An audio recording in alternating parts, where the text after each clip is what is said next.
ఈ real story Rajasthan లో జరిగింది. అక్కడి చురులోని బైన్సాలి గ్రామంలో భూప్ సింగ్ అనే ఓ 33 ఏళ్ల వ్యక్తి ఉంటున్నాడు. ఇతని భార్య పేరు మేనక, వయసు 29 సంవత్సరాలు. ఇతనికి ఇద్దరు పిల్లలు. చిన్న కొడుకు గర్విత్ వయసు 4 సంవత్సరాలు కాగా పెద్ద కొడుకు అనురాగ్ వయసు 7 సంవత్సరాలు. ఇక వీళ్లతో పాటే సింగ్ నానమ్మ తాతయ్యలైన కస్తూరి హరిసింగులు కూడా ఉంటున్నారు. వీరిద్దరి వయసు దాదాపుగా 82 సంవత్సరాలు. ముసలితనంలో తమ శేష జీవితం మొత్తం మనవడు భూప్ సింగ్ దగ్గరే గడపాలని వారి ఆశ. అందుకే మలి వయసుకు రాగానే మనవడితో కలిసుంటూ ముని మనవళ్లతో ఆనందంగా గడుపుతున్నారు. అయితే అంతా ఆనందమే ఉంటే నేను ఖాళీగా ఏం చేయాలి అన్నట్లు వీరి సంతోషకరమైన జీవితంలో ఓ విచారకరమైన సంఘటన జరిగింది. అదేమంటే నానమ్మ కస్తూరి ఆరోగ్యం ఉన్నట్లుండి పాడైంది. అప్పటిదాకా బాగానే ఆరోగ్యంగా రాయిలా ఉన్న ఆవిడ కాస్త ఒక్కసారిగా మంచానికి అతుక్కుపోయింది. విపరీతమైన వాంతులతో మంచానికే పరిమితం అయిపోవడంతో మనవడు భూప్ సింగ్ ఆమెను 2024 జనవరి 31న ఆసుపత్రికి తీసుకెళ్లాడు. అయితే అక్కడ ఆమెకు వాంతులు కాకుండా ట్రీట్మెంట్ చేస్తూ ఉండగా ఫిబ్రవరి 1 అంటే ఆమెను హాస్పిటల్లో జాయిన్ చేసిన తెల్లారే కస్తూరి చనిపోయింది. బహుశా ఫుడ్ పాయిజన్ అవ్వటం వల్లే ఆవిడకు అలా వాంతులై చనిపోయిందనుకున్నారంతా. ఆఖరికి బంధువులు ఆ ఊరి వారు కూడా అదే అనుకున్నారు. ఈ ముసలి వయసులో ఏదో బయట తిని అది పడక ఆమెకు వాంతులై చనిపోయింది అనుకున్నారు. ఇక మనవడు భూప్ సింగ్ గురించి అయితే చెప్పనక్కర్లేదు. నానమ్మ నన్నొదిలి వెళ్లిపోయిందంటూ కన్నీరు మున్నీరయ్యాడు. ఇక ఆమె లేకుండా నేనెలా బ్రతకాలంటూ తన తాతని పట్టుకుని ఏడ్చాడు. అయితే జరగాల్సినవి జరిపించాల్సినవి ఆగవు కదా, అందుకే కస్తూరి శవానికి అంత్యక్రియలు చేసేశారంతా. ఇక అప్పటి నుండి భూప్ సింగ్ ఎప్పుడు చూసినా ఒంటరిగా కూర్చొని బాధపడుతుండేవాడు. అమ్మమ్మ చనిపోయి రోజులు గడుస్తున్నా అందరూ ఆ విషయాన్ని మెల్లమెల్లగా మర్చిపోతున్నా భూప్ సింగ్ మాత్రం ఆమె మరణాన్ని మర్చిపోలేకపోయాడు.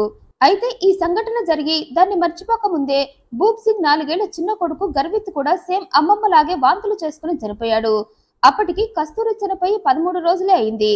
ఫిబ్రవరి 1న కస్తూరి చనిపోతే ఫిబ్రవరి 13న గర్విత్ చనిపోయాడు. కొడుకు మరణంతో ఇక భూప్ సింగ్ కి అతని ఫ్యామిలీకి పిచ్చెక్కిపోయింది.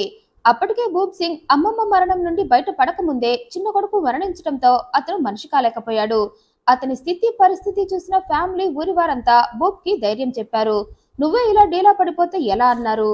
అయితే అప్పుడే ఈ భూప్ సింగ్ ఇలా వెంట వెంట మరణాలేంటి, వీటి గురించి నాకెందుకో అనుమానంగా ఉందన్నాడు. ఒకవేళ మా నాన్నమ్మది కూడా సహజ మరణం కాదేమో, ఆమెపై ఎవరైనా చేతబడి చేసి చంపేసి ఉంటారేమో అన్న అనుమానం వస్తుందన్నాడు. భూప్ సింగ్ మాటలు విన్న గ్రామస్తులు కూడా ఆలోచన చేశారు. వెంట వెంట మరణాలను చూసి వారు కూడా ఇది భూప్ చెప్పినట్టు చేతబడి పనేనేమో అని అనుమానించారు. భూప్ సింగ్ మాటలకి అతని ఫ్యామిలీ కూడా ఆలోచించడం మొదలుపెట్టింది. ఇక అలా ఆలోచిస్తూ ఉండగానే మరో 14 రోజులు గడిచిపోయాయి. అది ఫిబ్రవరి 28. ఆ రోజు భూప్ సింగ్ 7 ఏళ్ల పెద్ద కొడుకైన అనురాగ్ కూడా సేమ్ ఆ ఇద్దరిలాగే వాంతులు చేసుకుని చనిపోయాడు. ఇక అతని మరణంతో ఊరంతా ఉలిక్కిపడింది. భూప్ సింగ్ తో సహా అతని ఫ్యామిలీ మొత్తం శోకసంద్రంలో మునిగిపోయింది. 40 రోజుల్లో వాళ్ళ ఇంట్లో 3 శవాలు లేచాయి. మరి పైగా అందరూ ఒకేలా వాంతులు చేసుకుని చనిపోతున్నారు. దీంతో ఆ ఫ్యామిలీతో పాటు ఊరి వారందరికీ భయం మొదలైంది. ఇక భూప్ సింగ్ అయితే ఖచ్చితంగా తన నానమ్మ మరణానికి తన ఇద్దరు కొడుకుల మరణానికి ఏదో లింక్ ఉందనటం స్టార్ట్ చేశాడు. నా చనిపోయిన అమ్మమ్మే ఆత్మగా మారి తన ఇద్దరు కొడుకులను చంపైనా ఉండాలి, లేకపోతే నా అమ్మమ్మతో పాటు నా కొడుకులిద్దరిపై ఎవరైనా మంత్రప్రయోగమైనా చేసి చంపేసి ఉండాలన్నాడు. అప్పటికే పలుమార్లు గతంలోనే భూప్ సింగ్ ఆ మాటలు అందరి దగ్గర అంటూ ఉండటంతో అప్పటికే ఆలోచనలో పడ్డ వారంతా అతను చెప్పిందంతా నిజమే అని భావించారు. అయితే ఈ హత్యలు ఇంతటితో ఆగుతాయా అన్న అనుమానం అందరిలో మొదలైంది. ఇంకా ఆ ఇంట్లో ఎంతమంది ప్రాణాలు పోతాయో అందాక రానివ్వకూడదు అనుకుంటూ ఊరి వాళ్ళంతా భూప్ సింగ్ ఇంటి ముందు కాపలా కాయటం మొదలు పెట్టారు. అయితే అందుకు మరో కారణం కూడా ఉంది. అదేమంటే ఈ 3 హత్యలు జరిగిన తర్వాత భూప్ సింగ్ ఇంట్లో దండం మీద ఉన్న బట్టలు ఉన్నట్లుండి తగలబడిపోతున్నాయి. కిచెన్ లో ప్లాస్టిక్ సామాన్లు కాలిపోతున్నాయి. ఓసారి మంచం మీద ఉన్న బట్టలు కాలిపోతుంటే ఇంకొకసారి గేదెల కొట్టంలోని గడ్డి తగలబడుతుంది. దీంతో ఇంట్లో వాళ్లతో పాటు ఊరి వారంతా వణిగిపోయి ఇది ఖచ్చితంగా ఆత్మ పనో లేక తంత్రమంత్రాల పనో అని, ఈసారి ఏం తగలబడుతుందో అన్న భయంతో భూప్ సింగ్ ఇంటి ముందు 2 ట్రాక్టర్లలో నీటిని పిచికారీ చేసే యంత్రాలను రెడీగా పెట్టుకుని కాపలా కాస్తున్నారు. ఇక మరో పక్క భూప్ సింగ్ అయితే ఇది ఖచ్చితంగా చేతబడి పనో లేదా ఆత్మ పనో అని ఓ మాంత్రికుడిని తనింటికి తీసుకొచ్చాడు. మార్చి 9న మధ్యాహ్నం 3 గంటలకు ఆ మాంత్రికుడు ఆ ఇంట్లో దెయ్యం ఉందని ఏవో పిచ్చి పిశాచి పూజలు చేసేసి అక్కడి నుండి వెళ్లిపోయాడు. అయితే అతను వెళ్లిపోయాక ఆ రోజు రాత్రి 3 గంటలకు మళ్లీ ఆ ఇంట్లో మంటలు మొదలయ్యాయి.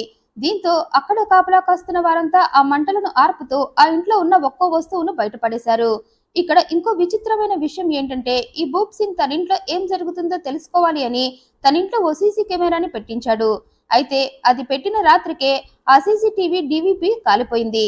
ఇక అదంతా తెలుసుకున్న ఊరి జనం భూప్ సింగ్ ని తీసుకొని వెళ్లి పోలీస్ స్టేషన్ లో ఫిర్యాదు చేశారు. ఇక భూప్ సింగ్ అయితే తన బాధను ఎలాగైనా మీరే తీర్చాలని పోలీసులను ప్రాధాయపడ్డాడు. విచారణలో భూప్ సింగ్ ఇంట్లో 40 రోజుల్లో జరిగిన 3 హత్యల గురించి పోలీసులు తెలుసుకొని పిల్లల సమాధుల దగ్గరికి వెళ్లి వాటిని తవ్వించి శవాలను బయటకు తీయించి వాటిని పోస్ట్ మార్టం చేయించగా వాటిలో మత్తు పదార్థాలు ఉన్నట్లు కనుగొన్నారు.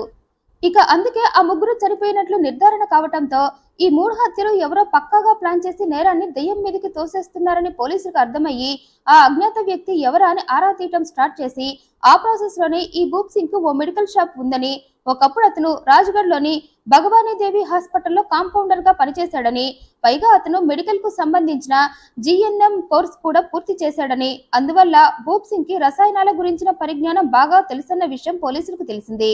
ఇక అప్పుడే వారికి ఈ భూప్ సింగ్ పై అనుమానం మొదలయ్యి అతని ఇంట్లో కాలిపోయిన వస్తువులను టెస్ట్ చేయించగా ఫోరెన్సిక్ విచారణలో ఆ వస్తువులపై సోడియం అవశేషాలు ఉన్నట్లు తేలింది. అంటే ఆ వస్తువులపై సోడియం చల్లటం వల్లే కాలిపోయాయని నిర్ధారణ అయింది. దీంతో వారి అనుమానం పూర్తిగా ఈ భూప్ సింగ్ మీదకే వెళ్ళింది. కారణం అతనికి ఆ రసాయనాల గురించిన పరిజ్ఞానం బాగా ఉంది. పైగా ఈ పని దెయ్యం చేసింది అంటే నమ్మశక్యంగా అనిపించలేదు పోలీసులకు. అదీ కాక భూప్ ఇంట్లోకి వేరే బయట వాళ్ళెవరూ వచ్చే ఛాన్స్ లేనేలేదు. కాబట్టి అతనికి ఉన్న మెడికల్ నాలెడ్జ్ తో అతనే ఈ 3 హత్యలు చేసి ఆ వస్తువులను కూడా తనే సోడియంతో తగలబెట్టి ఉంటాడని ఓ నిర్ధారణకు వచ్చి భూప్ సింగ్ ని పట్టుకొని విచారణ మొదలుపెట్టారు. అయితే గంటల విచారణ తర్వాత సింగ్ సింహంలా రెచ్చిపోయాడు. నేనే ఆ 3 హత్యలు చేసేసి ఊరి వాళ్ల సానుభూతితో పాటు నాపై అనుమానం రాకూడదనే ఆ ముగ్గురిని చంపాక నా ఇంటిని నేనే తగలబెట్టుకున్నానని, నేరాన్ని నా నానమ్మ ఆత్మపైకి తోసేశానని చెప్పాడు. అంతేకాక నాపై ఎవరికీ అనుమానం రాకూడదని నా ఇంటికి నేనే నిప్పు పెట్టుకొని ఊళ్ళో వాళ్ల సానుభూతి పొందాలనే ఇదంతా చేశానని చెప్పాడు. అయితే ఇదంతా ఎందుకు చేశావు అని అడిగితే ఓ బాంబు పేల్చాడు. నా భార్యపై నాకు అనుమానం ఉందని, ఆమె నాతో కాక మరొకరితో తిరిగి ఆ 2 పిల్లల్ని కని ఉంటుందని నాకు మొదటి నుండి అనుమానమని, ఆ పిల్లలు పెరుగుతున్న కొద్దీ నాలో ఉన్న ఆ అనుమానం పెరిగిపోతూ వచ్చిందన్నాడు.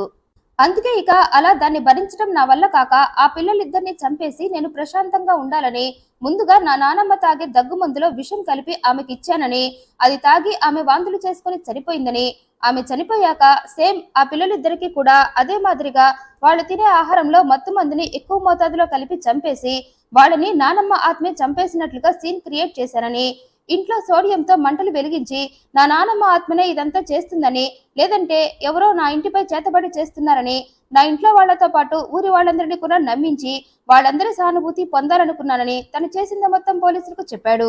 అంతేకాదు నా భార్యని నా తాతను కూడా చంపేయాలి అనుకున్నా. అందుకే ఓ రోజు పాలల్లో వాళ్ళిద్దరికి విషం కలిపి ఇచ్చా. కాకపోతే ఆ పాలు చేదుగా ఉన్నాయని వారిద్దరూ ఆ పాలు తాగకుండా ఎస్కేప్ అయిపోయారు. లేదంటే వాళ్ళిద్దరు కూడా నా చేతుల్లో చచ్చుండేవారన్నాడు. నేరం ఒప్పుకోవడంతో పోలీసులు భూప్ సింగ్ ని అరెస్ట్ చేశారు. ఈ వీడియోపై మీ అభిప్రాయాన్ని కమెంట్ రూపంలో తెలియజేయండి. మరింత ఇంట్రెస్టింగ్ అండ్ జెన్యూన్ ఇన్ఫర్మేషన్ కోసం ఈ వీడియోని లైక్ చేయండి, షేర్ చేయండి, మా ఛానల్ సబ్స్క్రైబ్ చేయండి. Thank you for watching.